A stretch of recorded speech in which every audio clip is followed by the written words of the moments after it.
Alright, so this is our first video for Chapter 13, which is on electromagnetic induction. So basically, when we talk about electromagnetic induction, I hope you watch that video because it gives you a good visual and things to think about what we're talking about. Is when we say that we're inducing something, what we're inducing is a current. But then also, if we think about an EMF being responsible for the flow of that current, we could take it back a notch and say that we're inducing an EMF. So basically what you saw in that video is you got current to flow, but you didn't have a battery. All you were doing was moving the magnet around. And so that's sort of what we're focusing on in this chapter. There'll be a lot of different examples, but that kind of gives you a good introduction.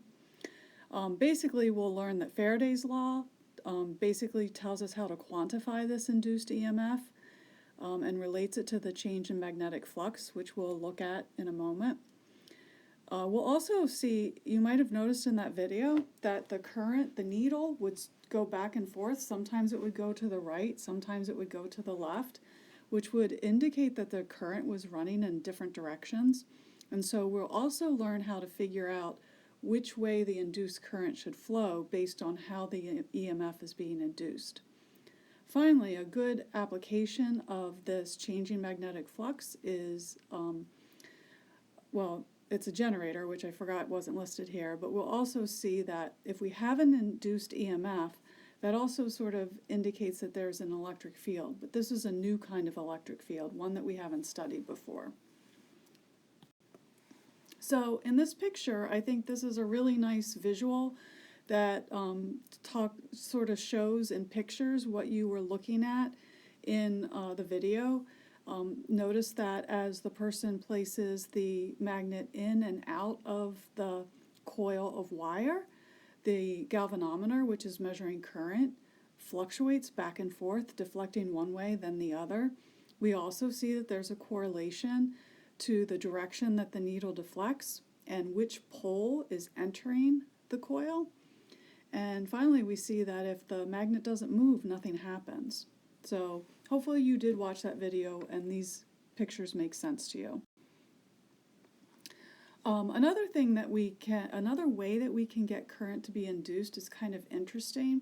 If you take a coil of wire and you place it in a magnetic field, if you change the orientation of that coil, like if you rotate it about an axis so that the magnetic field has a different angle to the area, you can also make current flow in that coil.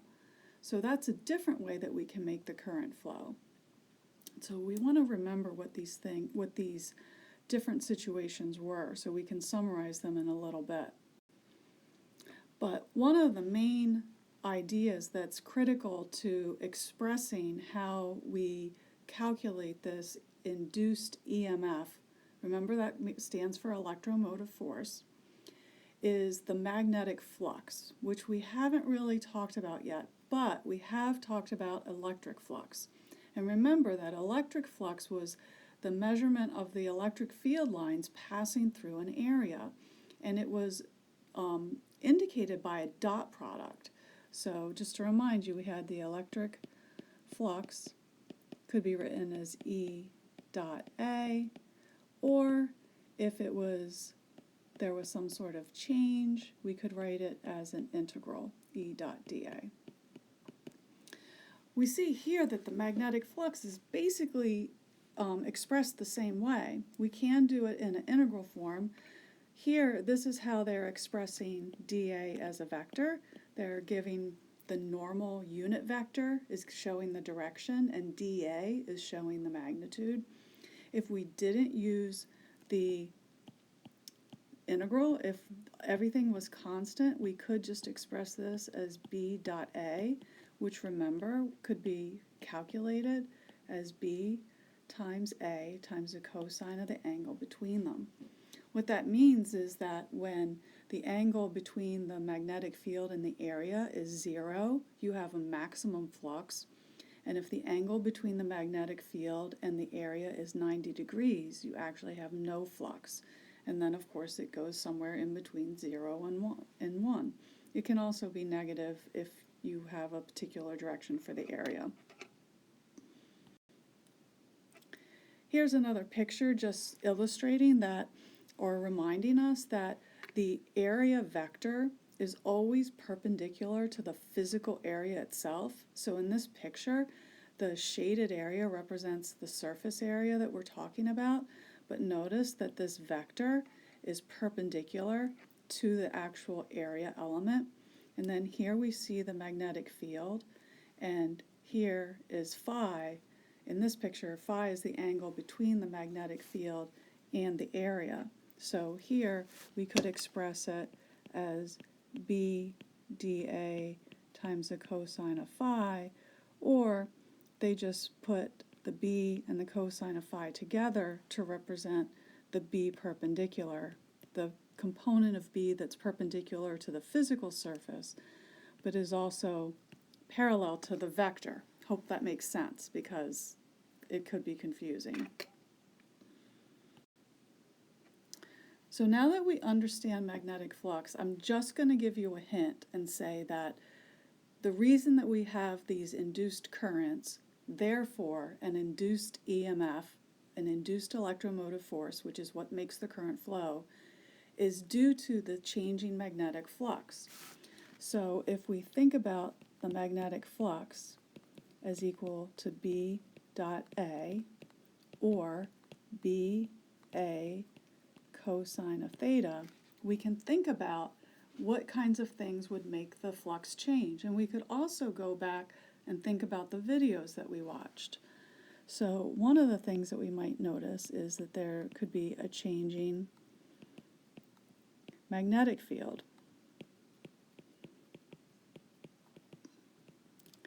In the picture when they were putting the magnet in and out of the coil of wire, keep in mind that as you get closer to the magnet itself, the magnetic field will get stronger. And so you indeed were exposing those coils to different magnitudes of magnetic field that were constantly changing because the magnet was in motion. And so that's why we would see the induced EMF. It also made sense that there would be a different change as the magnet approached the coil and as it moved away. And finally, it also made a difference if you switched and put the south pole in first instead of the north pole, because that would be a different direction of magnetic field, because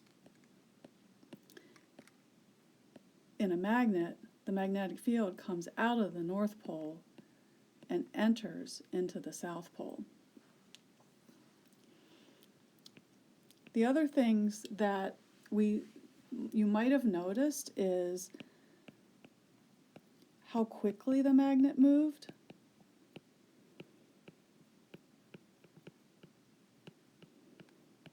This definitely had an effect. When you move the magnet in more slowly as opposed to more quickly, it affected the magnitude of the current that was induced.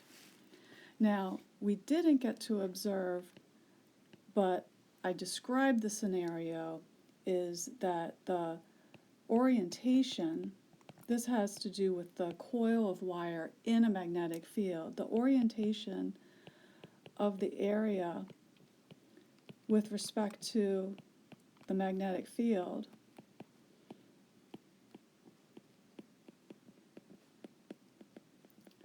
when this changes, this also induces an EMF. So like, again, if we took that coil, if we started rotating it so the magnetic field was passing through the area at a different angle, that would have induced a current as well. So these are some of the observations that we might make about what causes the EMF. So we know that it could be the changing magnetic field, how quickly it changes. It could be the orientation of the area with respect to the magnetic field. Essentially, that's a change in the angle theta.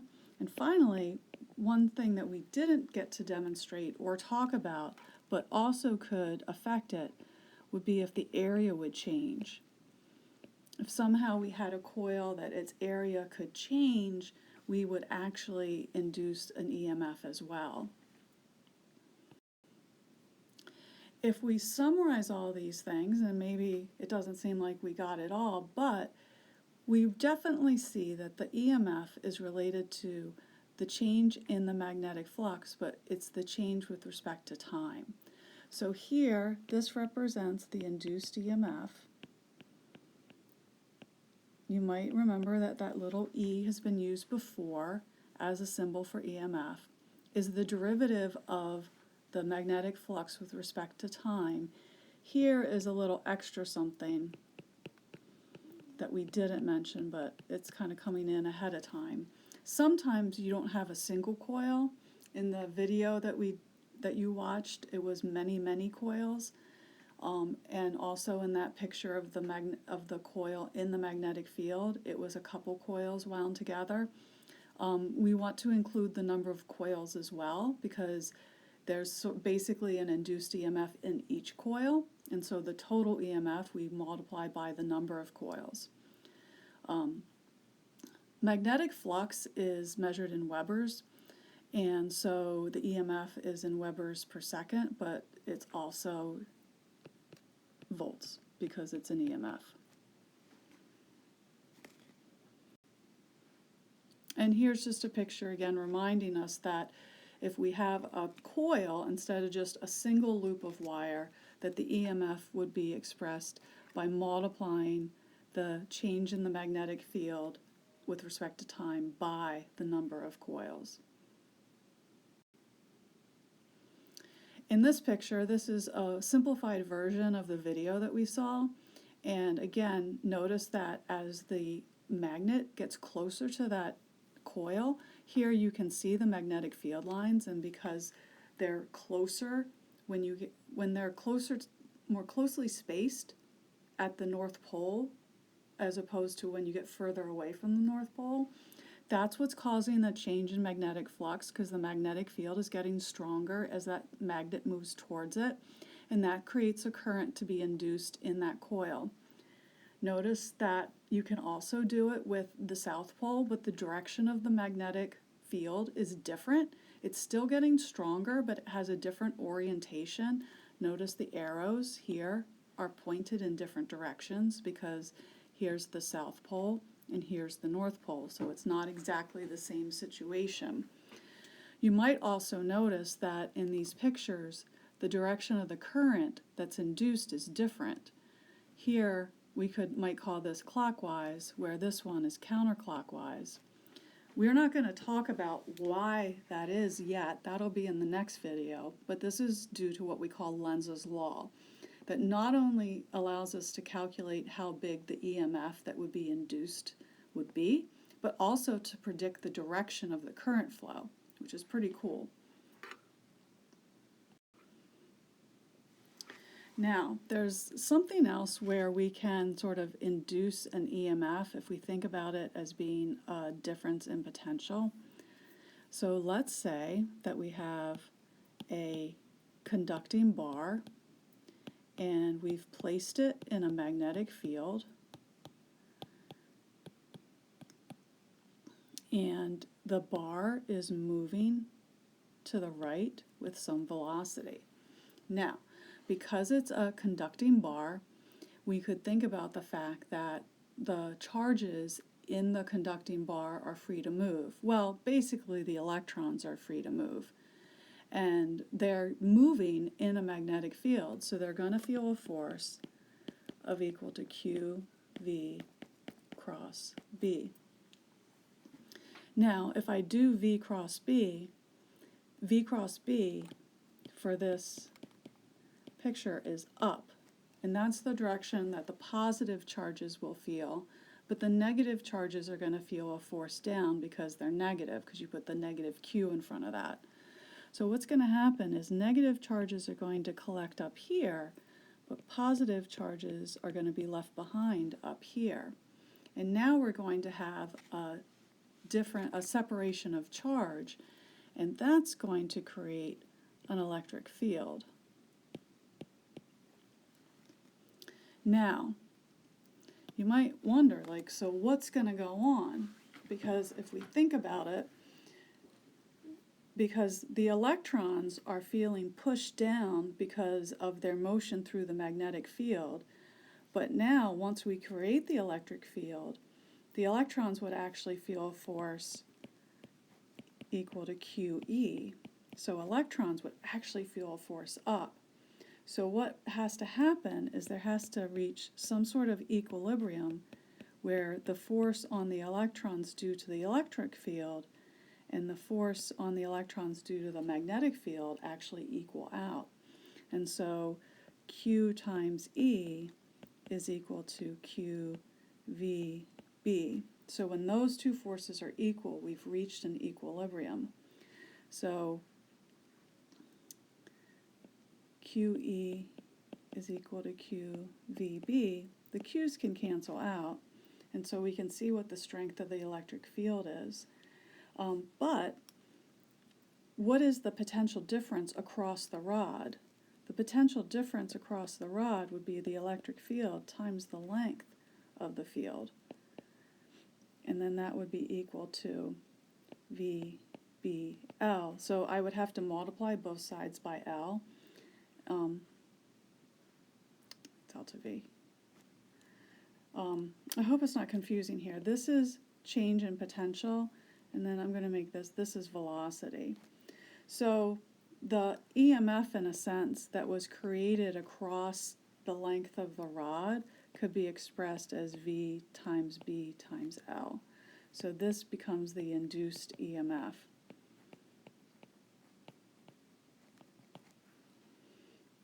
So it's a different way that we can create an induced EMF. Again, think about how what we've done is we've just created a potential difference across this conducting rod by moving it through a magnetic field. Oop, good enough. And so that's the expression that I got here. Another way to think about it is, because you create this potential difference across the bar. This is our moving bar again, right here, this right here. But it doesn't really do anything to make current flow unless you connect it and allow it to have a loop that the current can go around in a loop. So in a sense, it's almost like this moving bar is like a battery. You could think of it because it was we found that there was a potential difference across the length of it, and that created an ability for the current to flow. But if we thought of it from the point of view of the changing magnetic flux, the area of the enclosed by the loop would be the length of the rod, length, and then if we call this x times x. And so if the area is changing with time, it's changing because the x is changing with time, which is really just the velocity of the rod. That's what's causing it. And so you can actually express the change in the magnetic flux. So flux is equal to B times A, and the changing magnetic flux in this time is due to just the changing area with respect to time, which would be B times L times V. So it's two different ways that we can get at the same relationship. Okay, so that's it for now. Trying to keep them short so you don't get too bored.